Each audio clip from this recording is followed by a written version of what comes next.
V naši skupini poznamo Olga Franca, predsednica SLS. Torej, da zdravstvo ubije plat iz zvona, smo bili priča v preteklih mesecih. Zato smo se v naši skupini osredotočili na nekatere ključne, prioritetne rešitve, ki jih je potrebno takoj upeljati v zdravstvo.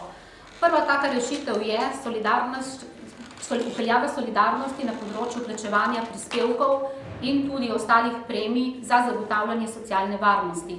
Nekatere skupine v naši družbi plačujejo za zagotavljanje te varnosti tudi več kot 10% svojih prihodkov. To so najbolj šibke skupine, kot so upokojenci, kmetje in tudi samozaposleni. V tej krizi moramo preživeti vsi. Zato smo prepričani, da je potrebno zmanjšati velike dobičke farmacevtskih družb in vseh komercialnih dejavnosti, tudi komercialnih zavarovalnic, ki delajo zdravstvenim denarjem. To je ključno. V zdravstvo pa je potrebno takoj upeljati zdravstveno ekonomiko. Ni potrebno nobenih velikih projektov, zato imamo že menedžment v zdravstvu, imamo uprave, imamo svete, ki morajo zagotavljati nadzor.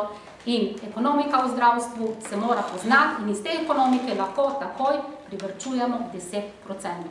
To smo trdno prepričani.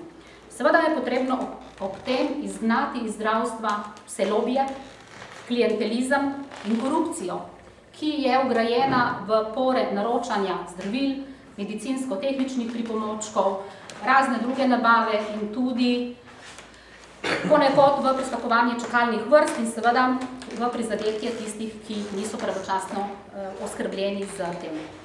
Podpiramo tudi neodvisni strokovni in ekonomski nadzor. Tako inštitucijo, ki bo združila vse strokovnjake, ki so danes razpršeni, in ta nadzor mora biti enak in enoten za koncesije in za javno zdravstvo. Danes to ni tako. Ta nadzor mora biti zelo strokoven, mora izobraževati, mora biti licenciran in mora izvajati nadzor, če lahko poenostavim, 10-krat večji obseg, kot je to danes preko Zavoda za zdravstveno zavarovanje Slovenije. V SLS se bomo tudi usmerili in imeli veliko srečanj z združenji, zbornicami in vsemi inštitucijami, ki so vključene kot posredni deležnik v zdravstvo in seveda samimi bolniki. Želeli bomo slišati v srečanju z njimi, kako zdravstvo vidijo sami kot preko oči bolnikov. Izpostavili bomo tudi številne dobre prakse, ki so jih naši SLS člani odgovorni na vidnih funkcijah že vpeljali v zdravstvo in kateri rezultati se finančno že prikazujejo. In preko teh dobrih praks in preko odgovornosti svetov in menedžmenta moramo v zdravstvu takoj stopiti naprej. Hvala.